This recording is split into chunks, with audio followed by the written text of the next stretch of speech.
Dubai. और वहीं भारत और संयुक्त अरब अमीरात के रिश्ते पिछले कुछ सालों से काफी मजबूत हुए हैं और इसका प्रमुख कारण है दोनों देशों के शीर्ष नेतृत्व में अच्छे संबंध, साथ ही देशों में बढ़ता हुआ व्यापार। यूएई में प्रवासी भारतीय भी इस रिश्तों के बीच गर्माहट से खुश हैं।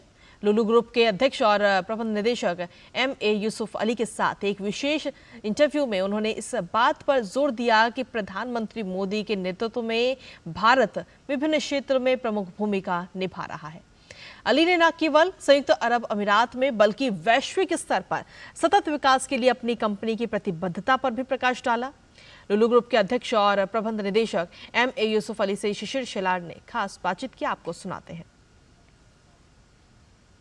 भारत और यूएई के संबंध अगर देखा जाए तो और प्रगाढ़ हो रहे हैं और इसमें सबसे महत्वपूर्ण बात देखी जाए तो जिस प्रकार से यहाँ पर जो NRI रह रहे हैं उनका भी एक बड़ा तबका है जो कि भारत को ज्यादा इन्फ्लुएंस भी करता है। इस वक्त हमारे साथ है लुलु ग्रुप के chairman managing director Yusuff Ali sir जी।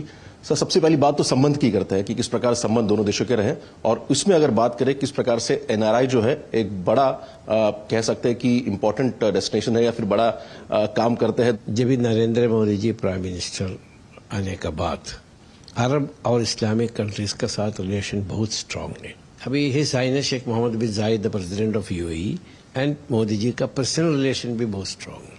अभी इंडिया इसने हिज हाइनेस ने प्रॉमिस किया था 75 billion, already 32 billion already invest हुआ और भी इन्वेस्ट कर रहा है। और NRIs जो है, पहले NRIs को बहुत तकलीफ था इंडिया में इन्वेस्ट करने के लिए। हम लोग अहमदाबाद में जब भी NRI प्रवासी भारतीय दिवस था उस टाइम हम लोग सब प्रवासी लोग मिलके बात किया था प्राइम मिनिस्टर से। वो बोले हम सब बात करके कैबिनेट में रख के हम लोग जो है NRI इन्वेस्टमेंट इजी करेगा।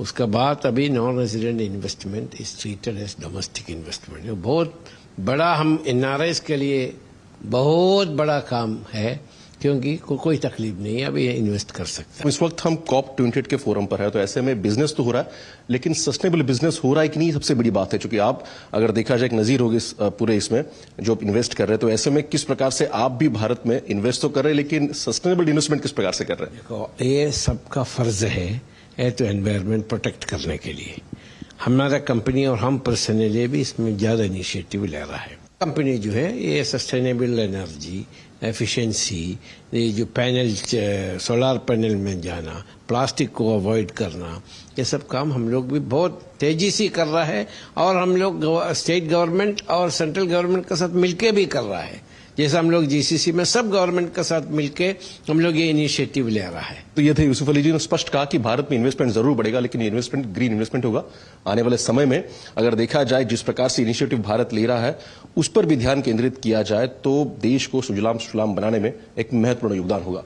शेर शिलार, DD न्यूज, अबू धाबी। और चलिए बुलेटिन में आगे बढ़ते हैं और अन्य खबरों पर भी नजर डाल लेते हैं, जहां संसद का शीतकालीन सत्र आगामी 4 दिसंबर से शुरू हो रहा है।